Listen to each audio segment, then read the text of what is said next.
여러분 안녕하십니까? 중졸사회 17번째 시간입니다. 우리가 지금 계속해서 정치와 관련해서 이야기를 하고 있죠. 이 시간에는 정치 과정이라고 하는 것을 한번 생각해 보도록 하겠습니다. 이게 정치라고 하는 게 단순하게 그냥 어떤 통치자의 결단 이런 걸로 이루어지는 게 아니고 국민이 주권을 행사하는 그러한 과정이라고 한다면 그에 합당한 전반적인 절차들이 있을 거예요. 그래서 어떠한 과정들을 통해서 정치가 이루어지는지에 대한 정치 과정을 한번 살펴보기로 하고, 그리고 정치에 참여할 수 있는 방법, 국민들이 정치에 참여할 수 있는 방법들에 대해서 한번 생각을 해보도록 하겠습니다. 주권을 가진 국민이 직접 정치에 참여해야 된다라고 하는 관점에서 우리가 그것을 이제 참여 민주주의라고 이야기를 하는데요. 참여하는 방법들, 또 이러한 과정 속에서 발생하는 문제들, 이런 것들에 대해서 우리가 같이 전체적으로 생각을 해보도록 하겠습니다. 그러면 첫 번째 내용부터 살펴보도록 하시죠. 자, 일단 이 요즘의 사회가 굉장히 다양한 사회다라고 하는 건 계속해서 말씀을 드리고 있어요. 그래서 가치관이나 이해관계가 다양해지기 때문에 그 추구하는 이익이나 주장도 좀 다양해지고 있고, 그렇기 때문에 그런 다양한 이익을 정치화하기 위해서 여러 집단들이 등장을 하게 됩니다. 또 정부나 국회 같은 경우에도 그러한 다양한 이익들을 전부 다 결집시켜가지고 여론화시켜서 또 정책으로 만들어내는 그러한 과정들을 거쳐야 하기 때문에 굉장히 좀 요즘에 정치하기는 상당히 많이 복잡해졌죠. 특히 이제 민주주의가 발전이 되면서 시민의 주권의식이 향상이 되다 보니까 시민들이 이제 자신들의 이해관계에 대해서 보다 조금 더 민감하게 생각을 하기 시작했다 하는 거죠. 정치인들이 이렇게 움직여주면 내가 조금 더 편리해질 텐데, 내가 조금 더 이익을 볼 수 있을 텐데, 이런 생각들을 하기 시작을 했다라는 겁니다. 또 점점 앞으로도 계속해서 사회가 다원화되기 시작을 한다면 이러한 이해관계에 대한 움직임들은 보다 더 다양해지고 많아질 것이다 라고 하는 게 요즘 사회의 내용들이에요. 요즘의 민주사회에서 요구를 하고 있는 것은 이 같은 다양한 이익과 가치에 대한 대응, 이런 것들이 국가적으로 필요하다라고 하는 것을 생각을 할 수가 있겠습니다. 자, 그러다 보니까 이제 어때요? 굉장히 다양한 문제들이 발생을 하다 보니까 이제 가지 많은 나무 바람 잘 날 없다고 이 다수의 이익이 서로 충돌을 하는 경향들이 발생을 합니다. 똑같은 사항을 놓고서도 이익을 보는 측면이 있고 손해를 보는 측면들이 있어요. 그러면 이익을 보는 측면과 손해를 보는 측면이 그 문제를 놓고서 찬반, 갈등을 벌이게 된다라고 하는 것이죠.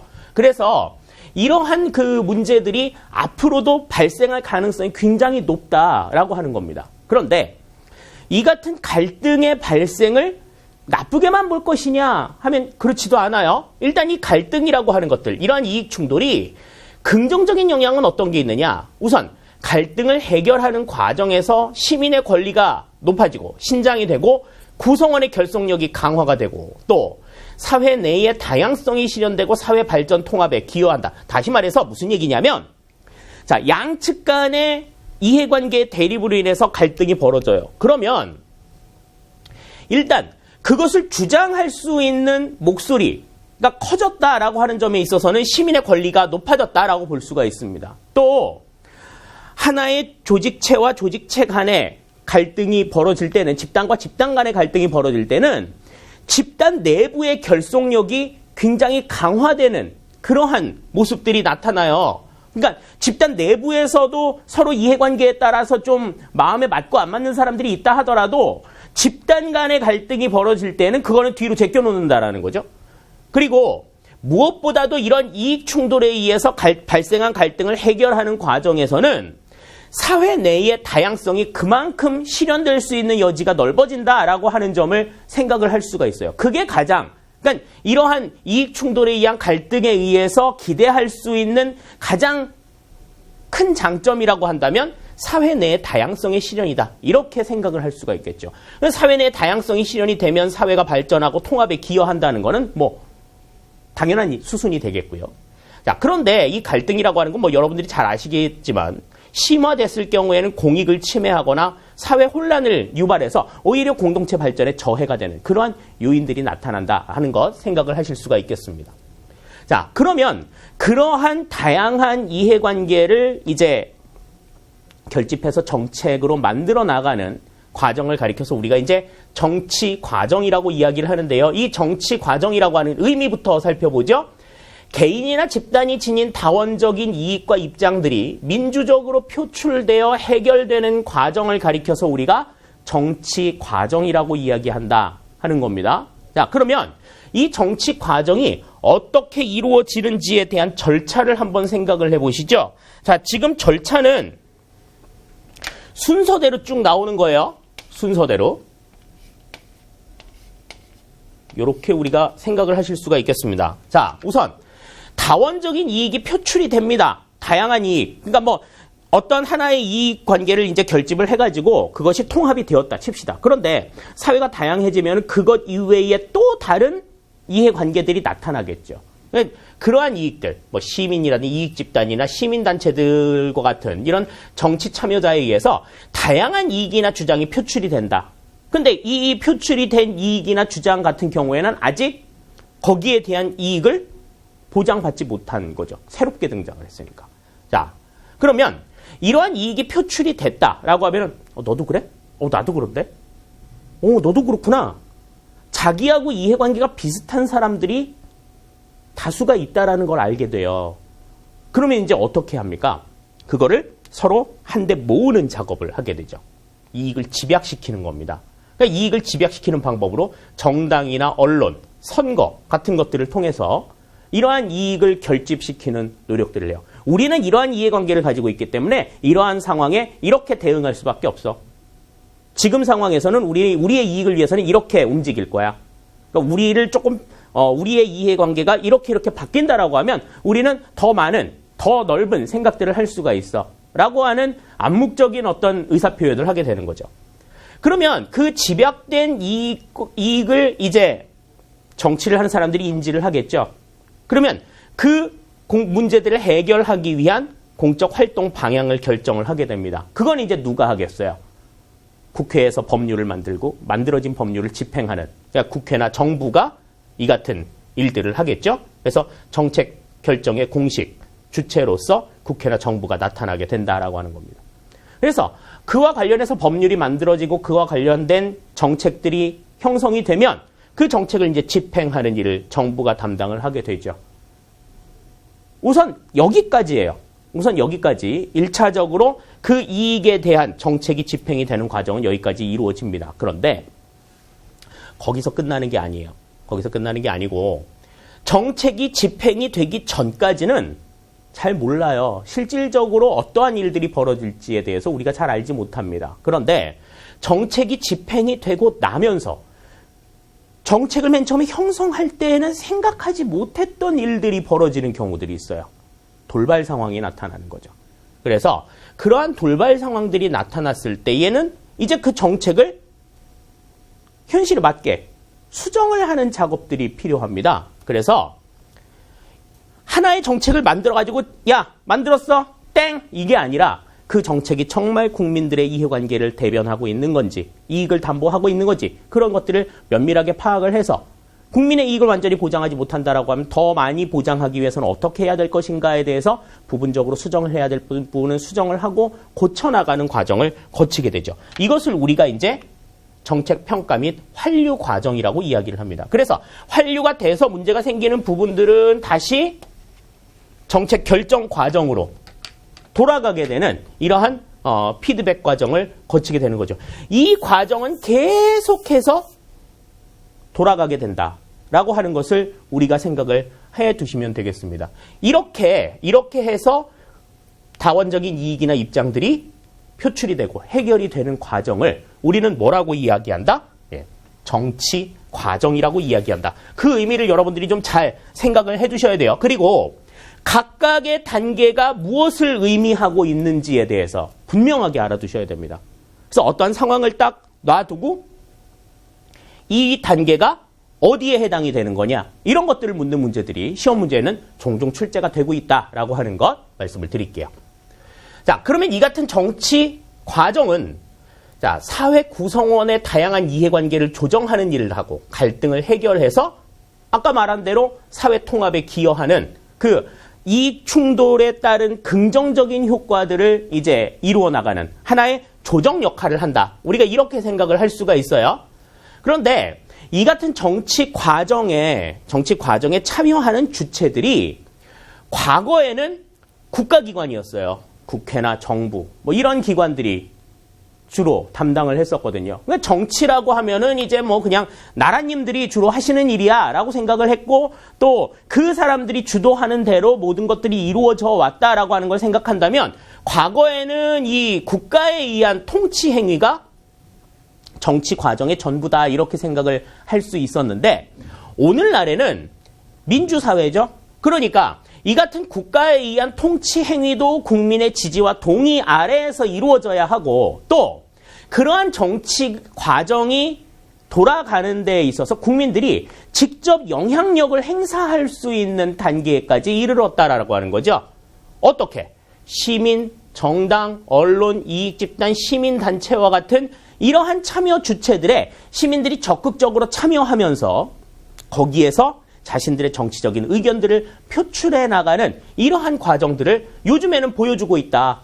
과거에 국가에만 의존하던 그러한 모습에서 변화된 모습이다라고 우리가 생각을 할 수 있겠습니다.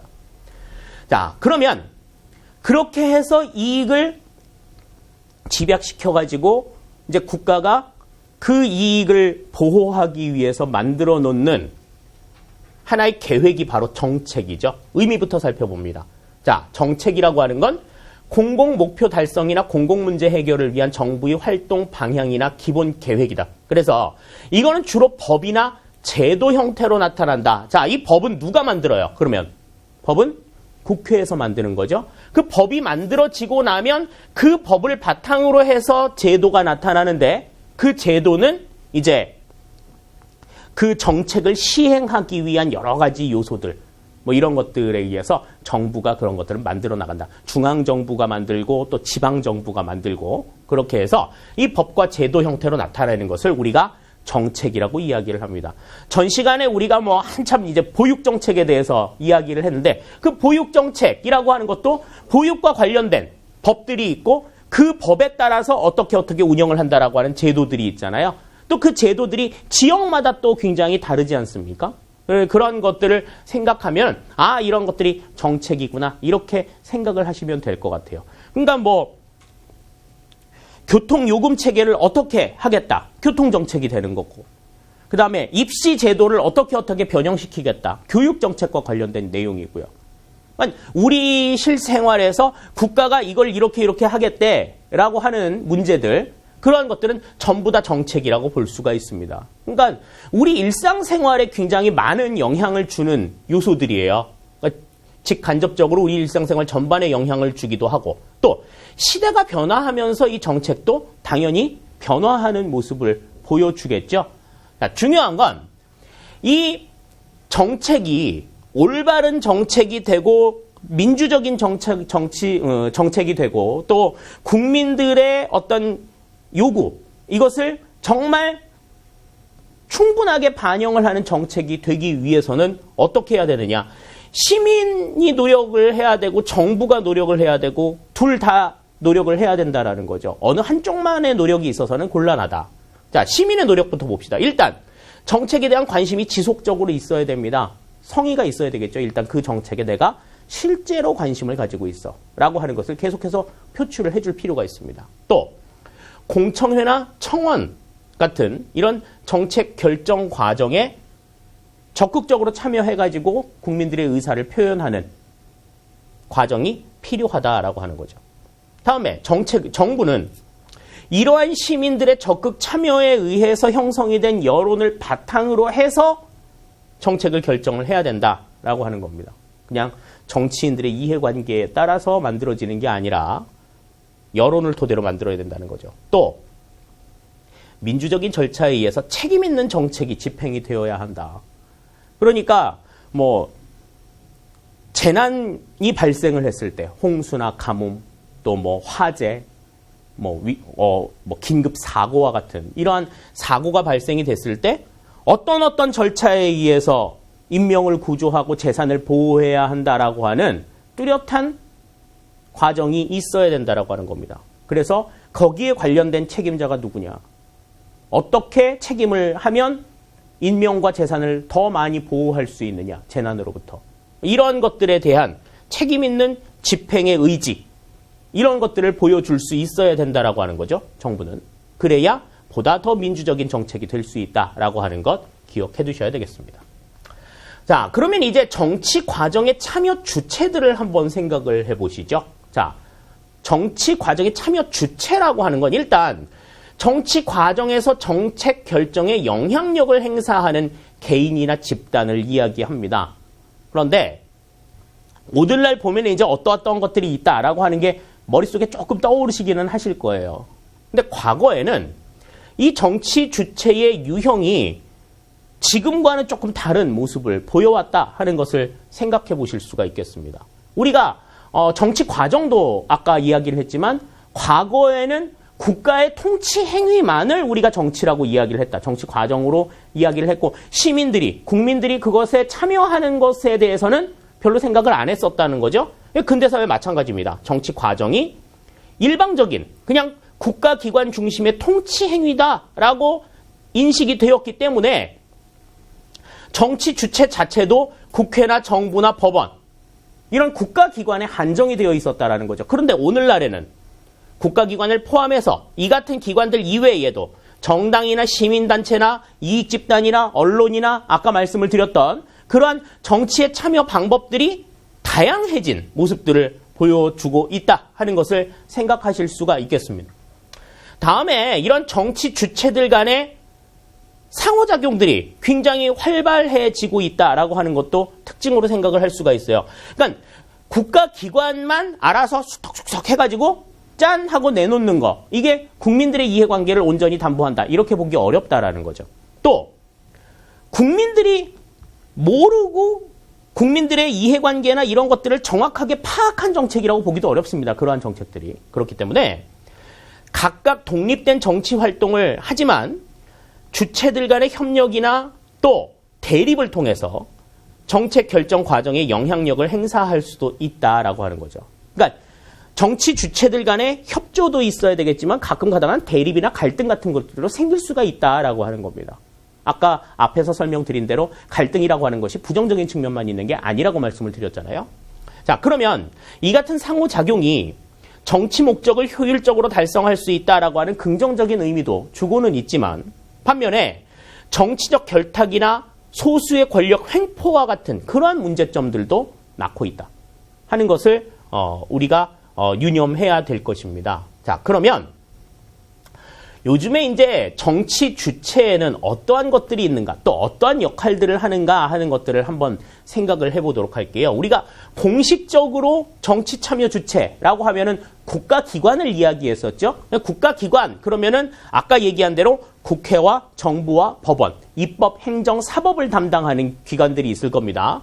우선 국회부터 한번 생각을 해보시죠. 국회는 가장 대표적인 역할이 법률을 제정하거나 개정하는 일입니다. 시민들의 다양한 요구를 반영해가지고 그와 관련된 기준이 되는 법률을 만들거나 또 이미 만들어진 법률을 고치는 일들을 해요.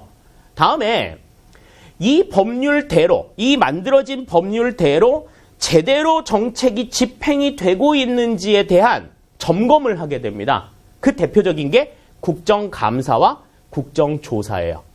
국정감사라고 하는 것은 이제 여기에도 나와 있지만 예산을 심의 의결하는 기능을 가지고 있어요. 국회가. 그래서 우리가 이제 뭐 그걸 쉽게 말해서 예산안이나 예산안의 심의나 예산을 결정하는 그 절차나 방법은 전부 다 법률로 정하도록 되어 있거든요. 그러니까 법률을 만드는 게 국회의 몫이니까 예산안을 심의 의결하는 것도 국회의 몫이란 말이죠. 그래서 일단 책정이 된 예산을 제대로 활용하고 있는가, 합리적으로 썼는가, 이것을 1년마다 매년 검사를 합니다. 이걸 우리가 국정감사라고 이야기를 해요.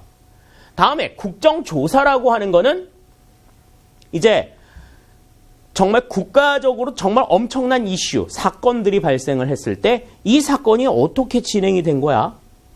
이게 뭐 일개 개개인의 문제가 아니라 국가 차원의 문제가 발생을 했을 때, 그랬을 때에 국민들이 그 문제에 대한 전후 관계를 알고 싶다 하면 국회가 국민의 대표 기관의 자격으로서 그 문제에 대해서 담당자들을 불러가지고 이것저것 물어보고 조사를 할 수 있는 그러한 제도가 바로 국정조사예요.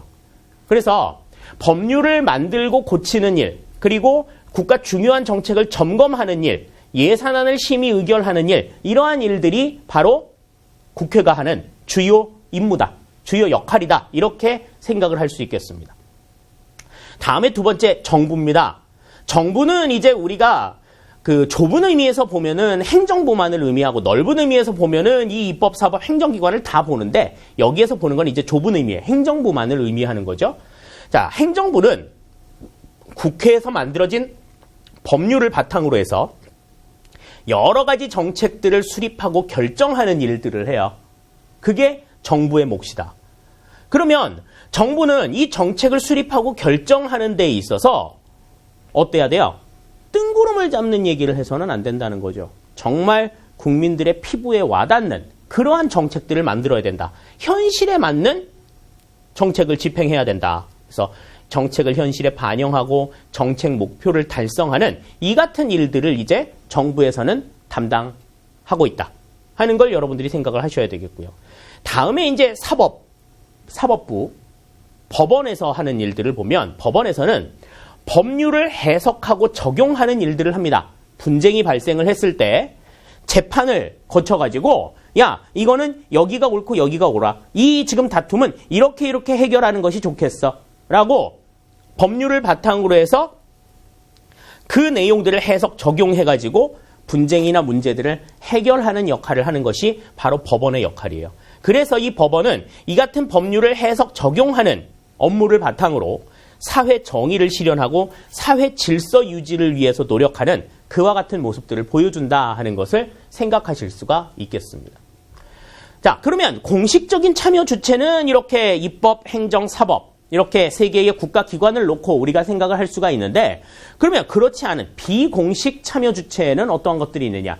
자, 비공식 참여 주체라고 하는 거는 이제 뭐냐면 그 법률에 대해서 법률을 만드는 어떠한 공식적인 권한은 없다. 법률을 가지고 뭐를 어떻게 그 국가의 어떤 그 정책을 주도하겠다라고 하는 그러한 어떤 그 공식적인 권한은 없지만 그렇게 정책이 결정이 되고 집행이 되고 또 법률이 만들어지고 이러는 데에 정말 큰 영향력을 미칠 수 있는 그러한 기관들이죠. 그러한 기관들이 어떠한 것들이 있는가 하는 것들을 한번 살펴보자 하는 겁니다. 우선 대표적인 주체들이 이 비공식 정치 참여 주체에 소속이 되는 대부분의 사람들이 시민입니다. 시민. 그래서 정치 권리를 갖는 주체로서 이제 민주사회의 주인이기 때문에 가장 기본적이고 중요한 정치 참여 주체라고 볼 수가 있잖아요. 그럼 이 시민들이 이제 어디에 참여를 할 수가 있느냐? 아까 우리가 앞에서 본 대로 선거, 정당, 언론, 이익집단, 시민단체 이런 곳들에 참여해가지고 정치에 영향력을 행사한다라는 거죠. 그 가운데 한 기관으로 일단 정당을 살펴보도록 합니다. 자, 이 정당은 정치 견해를 같이 하는 사람들이 정치 권력을 획득 유지하기 위해서 만든 집단을 이야기합니다. 그러니까 정치적인 이해관계를 같이 하는 사람들이 어떤 목적에서 정치 권력을 획득하기 위해서, 다시 말해서 자기네 공동체 안에서 대통령 내기 위해서 움직이는 집단이 바로 정당이다. 이렇게 여러분들이 생각을 하시면 되겠어요. 자, 그런데 민주사회는 국민이 주인이 되는 사회이고 그렇다라고 하면 국가의 어떤 문제에 대해서 여러 가지 의견들을 내놓을 수가 있죠. 여러 가지 의견들을 내놓을 수 있습니다. 국가의 의견이 하나가 존재할 수가 없어요. 특히 민주사회에서는 더더욱이 그렇습니다. 그렇기 때문에 이 정당은요, 다양한 의견을 수렴하기 위해서 복수정당 제도를 채택하고 있어요. 복수정당 제도라고 하는 건 정당이 2개 이상은 되어야 한다라고 하는 거죠. 우리나라에도 지금 정당이 2개 이상 있어요.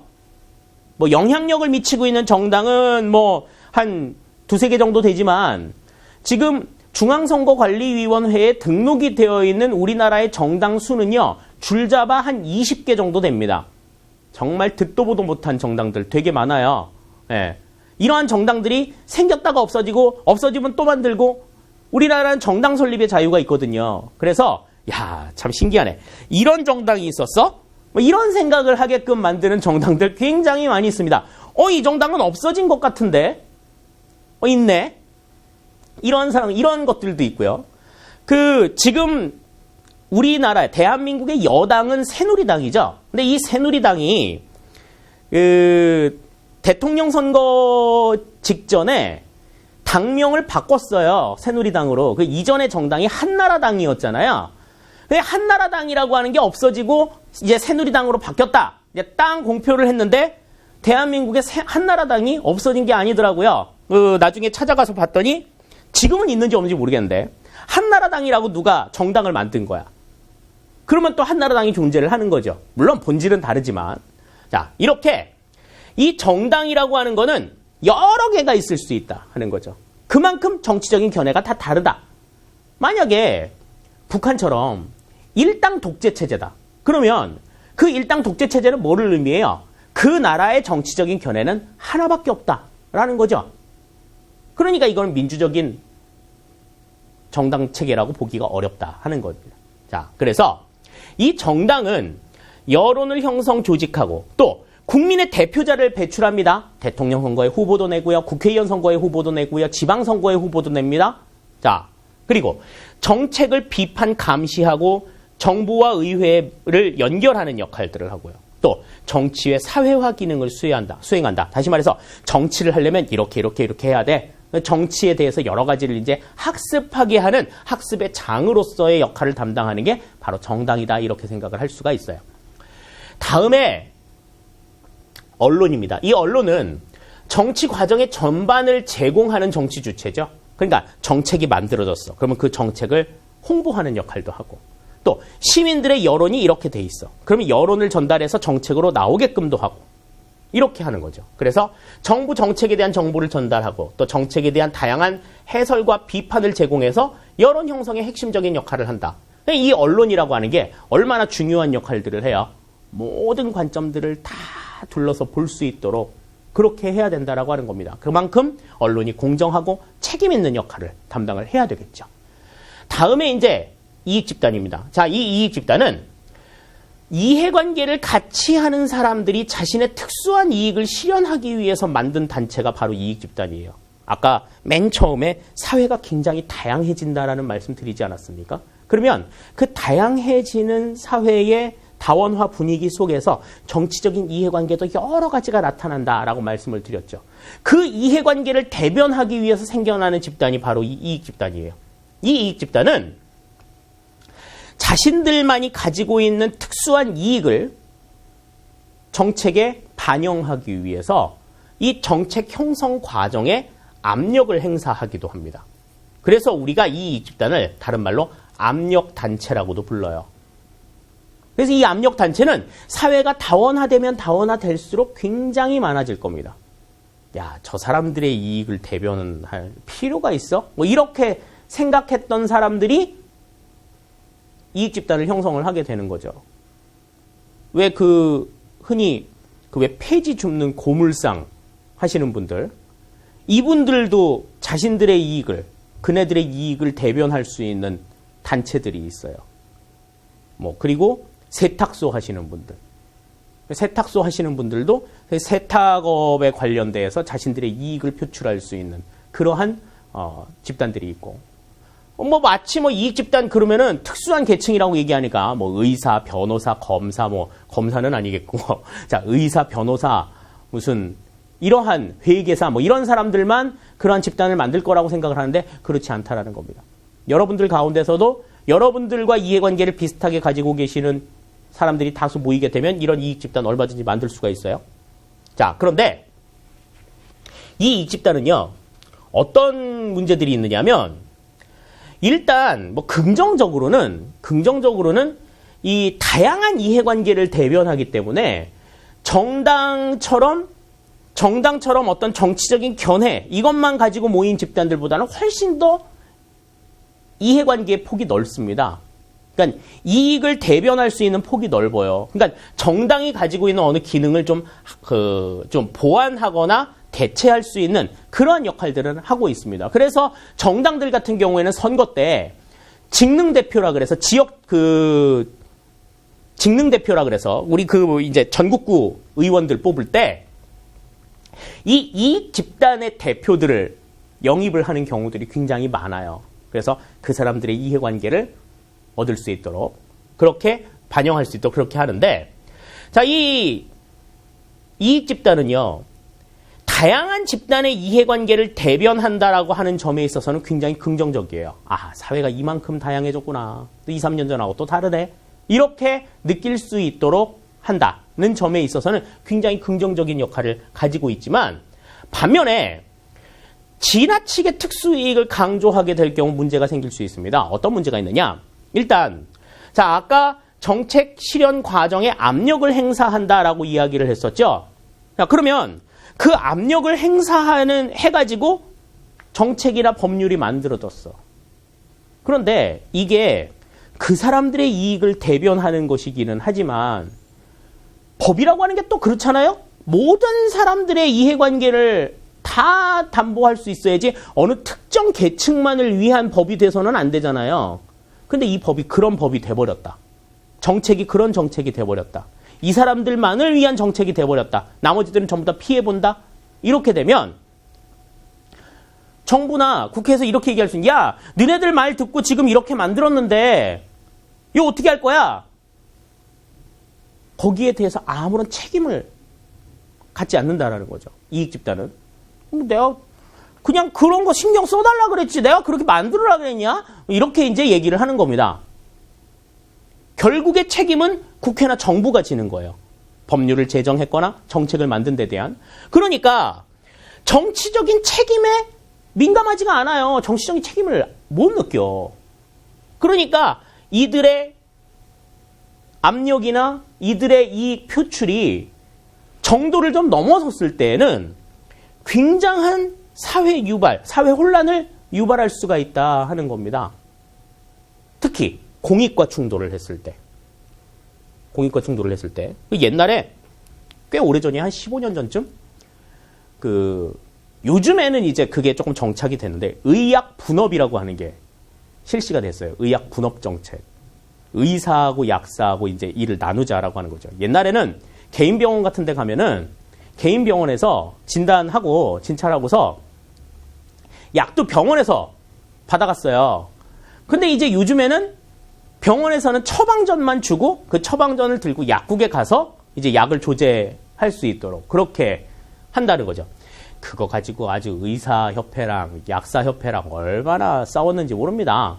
가지고 우리의 이해관계를, 우리의 이익을 담보해주지 않으면 나 진료 안 해. 그래가지고 의사도 병원 문을 닫고 약사도 약국 문을 닫고 뭐 이랬던 적이 있어요. 그 무렵에 공교롭게도 제가 비염 수술을 했었거든요. 가지고 막 이비인후과를 막 열심히 다니고 있었는데 갑자기 병원에서 전화가 와가지고 이제 한 일주일 뒤에 수술을 하기로 했어. 일주일 뒤에 수술을 하기로 했는데 한 일주일 전에 전화가 와가지고 나 내일 병원 문을 닫아야 되니까 오래. 당장 오래. 내일부터 파업하기로 결의해가지고 내일부터 파업을 해야 되는데 그 수술 받아야 되는 사람이 저밖에 없었나 봐요. 오래요. 그래가지고 일주일 전에 수술을 빙 해버렸어. 그 수술 날짜에 맞춰가지고 막 이렇게 스케줄 다 잡아놓고 그랬을 거 아니에요. 일주일을 확 땡기는 바람에 그 일주일 동안 제가 주변 사람들한테 얼마나 욕을 먹었는지 모릅니다. 일단 코를 막아놓고 있어가지고요. 수업을 못했어요. 학생들 모아놓고. 그래가지고 얼마나 힘들었는지 몰라요. 피해는 고스란히 누가 봐요. 이제 저같이 이제 가녀리고 이제 연약한 시민들이 받을 수밖에 없는 거잖아. 그런 특정 계층들의 이해관계 때문에, 이해 충돌 때문에. 사회 혼란을 유발시키는 그러한 문제들이 발생을 한다. 그러면 사회 발전을 저해하는 그러한 결과들도 나타나게 된다 하는 거죠. 자, 다음에 이제 시민단체입니다. 이 시민단체는 시민들이 자발적으로 만든 단체예요. 그런데 시민들의 어떤 이익, 자기의 개인적인 이익을 위해서 만든 집단이 아니라 공익 추구를 목적으로 만들어진 집단입니다.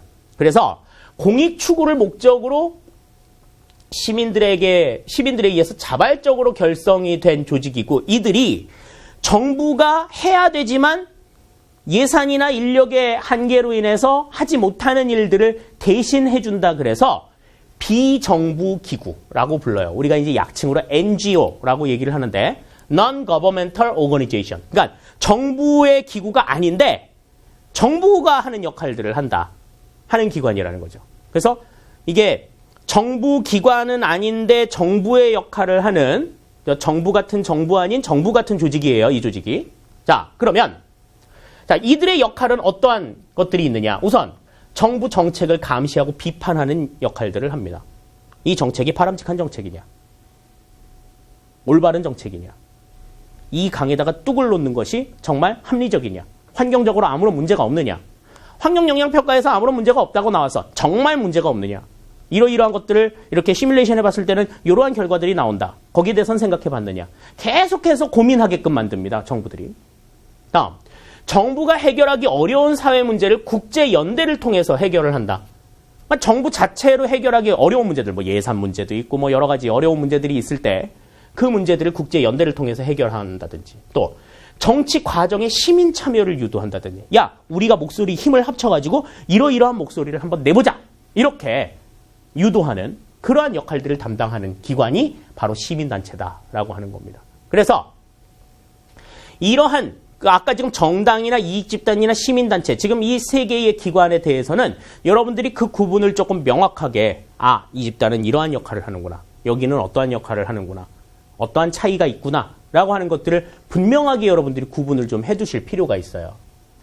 자, 그러면 이 같은 과정에 의해서 이제 정치 참여가 이루어지는데, 자, 정치를 참여하는 정치 과정에 있어서 시민들이 갖는 권리들을 보시면 우선 자유권이 있습니다. 이 자유권은 국가의 부당한 간섭이나 어떤 침해를 받지 않을 권리예요. 그래서 국가의 부당한 간섭이나 침해를 받지 않고 자기가 하고 싶은 건 하고 하기 싫은 건 하지 않을 권리, 이것을 우리가 자유권이라고 이야기를 합니다. 다음에 두 번째, 평등권이죠. 이 평등권은 부당하게 차별받지 않을 권리예요. 어머, 너는 얼굴이 하얗구나. 근데 너는 얼굴이 왜 이렇게 검해? 그래서 얼굴이 하얗고 검었다는 이유만으로 차별을 받지 않는. 차별이라고 얘기하면, 어머, 그게 왜 차별이에요? 구별이지. 자, 그런데 얼굴색을 가지고 구별을 할 필요는 없는 거잖아요. 구분해서 대우할 필요는 없는 겁니다. 사람이라면 다 똑같은 인격체라는 거죠. 생김새가 어떻게 생겼든지 간에. 이 평등이라고 하는 것은 부당하게 차별받지 않고 법 앞에 평등할 권리. 똑같은 상황이라고 하면 누구에게나 기회를 똑같이 부여해 주어야 한다라고 하는 기회균등의 원리. 이것을 우리가 평등권이라고 이야기를 합니다. 다음에 참정권. 참정권은 정치 과정에 직간접적으로 참여할 권리를 이야기하죠. 그래서 우리가 선거권, 피선거권, 공무담임권, 이렇게 세 가지로 이 참정권은 규정을 할 수가 있습니다. 다음에 이제 이러한 어떤 기본권들도 있지만 정치 과정에서의 시민의 의무들이 있어요. 이 시민의 의무는 일단 첫 번째, 납세의 의무, 국방의 의무, 교육의 의무, 근로의 의무, 환경 보전의 의무, 이렇게 헌법에 규정이 된 의무들이 있습니다. 재산권 행사의 공공복리 적합의 의무, 편리한 생활, 쾌적한 환경을 만들어야 될 의무, 이런 의무들이 있는 것들이 있죠. 또 자신의 권리를 행사하는 것 무엇보다도 중요하죠. 그런데 자신의 권리를 행사하면서 다른 사람의 권리를 침해하지 않을 의무도 있습니다. 예를 들어서 이런 거죠. 30년 동안, 30년이 넘게 동네에서 사람들이 교통로나 그 다음에 이동로로 활용을 했던 길이 있어요. 근데 어떤 부자가 땅을 사가지고 집을 지으려고 하면서 측량을 딱 해보니까 그 도로의 절반 이상이 자기 땅이야. 야, 나는 집을 조금 넓게 짓고 싶어서 여기다가 여기 내 땅까지 집을 지어야 되겠어. 그래가지고 그 길에 차나 사람이 못 다니게 막아버립니다. 또 절반 이상을 차지하고 있기 때문에 이제 거기는 차가 다니지도 못해. 사람도 겨우 한 사람만 겨우 다닐 수 있는 그러한 길이 돼버린 거죠. 자, 이게 가능하냐는 거죠. 자신의 재산권을 행사하는 데 있어서도 다른 사람의 권리가, 다른 사람의 생활권이 침해가 된다. 할 수가 없다라는 겁니다. 다음에 자신의 권리를 주장할 때 합법적인 방법이나 절차를 통해서 권리를 행사를 해야 된다. 아유씨, 법보다 주먹이 가까운데, 이씨. 그러고서는, 나 때린 사람 같이 때리고 이러면 안 돼요. 자기가 어떤 재산권에 피해를 입었을 때, 합법적인 절차에 의해서 그 재산권을 침해받은 재산권을 구제받을 수 있도록 해야 된다라고 하는 거죠. 권리를 주장할 때는 항상 합법적인 절차를 거쳐야 된다. 또 정책 결정이나 집행을 지속 감시할 의무. 이거는 민주국가의 시민으로서는 응당히 가지고 있어야 할 의무다. 이렇게 우리가 생각을 할 수가 있겠습니다. 보통은 이제 의무들을 이제 헌법에 규정한 의무들만을 생각하기가 쉬운데 이 이외에도 이 같은 의무들이 있다라고 하는 것을 기억해 두셔야 돼요. 자, 다음에 이 같은 정치 과정에서 시민의 권리와 의무 관계를 보면, 자, 아까도 말씀을 계속해서 나오는 얘기지만 다원화되는 사회에서 이 같은 권리나 의무도 충돌이 될 수밖에 없죠. 그래서 이러한 권리 의무 조화를 위해서 국가나 개인이 함께 노력을 해야 된다. 그러니까 개인 차원에서는 타인의 권리가, 내가 권리를 행사하는 데 있어서 타인의 권리가 침해받는지 생각을 해야 된다라는 거죠. 남이 어떻든 말든 이렇게 해서는 안 된다 하는 겁니다. 다음, 만약에 타인의 권리를 침해하는 문제가 발생을 했을 경우에 이때에는 대화와 타협을 통해서 문제를 해결하는 방법이 있어야 된다라는 거죠. 다음, 국가 차원에서는 공익을 실현하는 데 일단은 주안점을 두어야 된다. 조화로운, 공익과 조화로운 정책을 결정을 하고, 또 갈등이 발생했을 경우에 민주적이고 합리적인 절차를 통해서 갈등을 해결하려는 이 같은 노력들, 개인 차원에서 국가 차원에서 이렇게 있어야 정치 과정이 보다 더 원만하게 이루어질 수 있다 하는 것을 생각하시면 되겠습니다. 자, 그러면 시민의 정치 참여 방법을 한번 보시죠. 이 정치 참여라고 하는 거는 이제 정책 결정 과정에 영향력을 미치거나 지지 반대의 입장을 표출하는 모든 활동을 이야기를 하는데, 자, 우선 개인의 입장에서 개인 차원에서 정치에 참여하는 방법으로는 우선 첫 번째로 투표와 선거에 참여하는 방법이 있습니다. 이 투표와 선거는 시민이 정치에 참여하는 가장 기본적인 방법이에요. 법적으로 규정이 된, 법적으로 딱 보장이 된 가장 기본적인 방법이다. 그러니까 공식적인 영향력을 미칠 수 있는 방법 중에는 유일한 방법이죠. 그래서 항상 선거나 투표 이런 것들이 있을 때 투표에 참여하라고 막 이렇게 독려하는 것은 그게 별다른 것이어서가 아니라 주권을 가진 국민으로서 정치에 참여할 수 있는 가장 기본적인 방법이기 때문에 그래요. 이것도 안 하면서 대통령이 잘못했네, 정부가 이상하네, 이렇게 욕할 자격 없다. 이렇게 감히 말씀을 드릴 수가 있습니다. 다음에 언론에 투고하는 방법들이 있습니다. 언론 매체나 인터넷 등을 이용해서 의견을 제시하거나 여론을 형성하는 그러한 모습으로 참여할 수도 있고요. 또 국가기관에 자신의 의견이나 희망을 진술하는 청원 과정을 통해서 정치에 참여를 할 수도 있어요. 개인 차원에서는 이 같은 방법을 통해서 정치에 참여할 수 있다. 그 가운데 투표나 선거가 가장 기본적이다 하는 거 기억을 해두시고요. 다음에 집단 차원에서 활동할 수 있는 방법이 있습니다. 집단 차원에 참여하는 방법은 일단 집회나 서명운동에 참여하는 방법이 있고요. 다음에 시민단체라든지 주민회의라든지 정당이라든지 이익집단이라든지 이런 곳에 참여해가지고 활동하는 방법을 통해서 우리가 정치 과정에 참여를 할 수가 있다라는 겁니다. 아까 시민단체, 정당, 이익집단이 각각 어떠한 차이가 있는가 설명을 드렸고 그 구분은 반드시 해두셔야 된다라고 이야기를 했는데, 그러면 어떠한 목적에서 어디에 들어가는 게, 어떠한 집단에 들어가는 것이 나은가 하는 것을 알려면 거기에 합당한 집단에 들어가서 가입해서 적극적으로 활동을 하는 이 같은 모습들. 이게 이제 집단 정치 참여 방법에 해당이 되는 내용이다. 이렇게 볼 수가 있겠습니다. 자, 이렇게 해서 이제 우리가 정치 과정에 대한 내용과 다음에 참여 민주주의에 대한 정치에 참여하는 방법에 대한 내용들을 한번 쭉 살펴봤어요. 정치라고 하는 게 그렇게 동떨어진 이야기가 아니고 우리 일상생활에 정말 직간접적인 영향을 미치는 그러한 굉장히 보편화된 일상적인 활동이다라고 하는 것을 여러분들이 다시 한번 느끼셨으리라 생각을 합니다. 그러면 관련된 문제를 통해서 내용 정리 한번 해보도록 할게요. 1번 문제부터 살펴봅니다. 현대 민주정치에 대한 설명으로 옳지 않은 것은 그랬습니다. 오늘날 현대 민주정치에 대한 설명이죠. 옳지 않은 걸 고르래요. 첫 번째, 집단적인 이익 표출이 가능해졌다. 맞는 이야기죠. 두 번째, 구성원의 이해관계가 다양해졌다. 그렇습니다. 다음 3번, 다원화된 이익의 대립 양상이 나타난다. 앞으로 이제 이게 점점 더 심해진다고 말씀을 드렸죠. 그럼 4번이 정답일 텐데, 사회가 획일화됨에 따라 구성원들 간 결속력도 약화되었다. 그런데 사회가 일단 획일화되지 않죠. 다양화됩니다. 다양화되고 있다라고 하는 것을 생각을 하신다면 여기서는 정답이 4번이다 하는 것을 알 수 있겠네요. 다음 2번입니다. 다양한 이익이 충돌하여 발생한 갈등이 우리 사회에 미치는 긍정적인 영향이 뭐냐 하는 거죠. 갈등이라고 하는 거는 부정적이다 이렇게만 생각하기가 쉬운데 긍정적인 영향이 뭔가 생각해 봅니다. 첫 번째, 시민의 권리의식이 강화된다. 개인과 집단의 다양성이 제한된다. 자, 다양한 이익이 충돌해가지고 갈등이 나타나는데 집단의 다양성이 제한이 된다. 이렇게 볼 수가 있어요?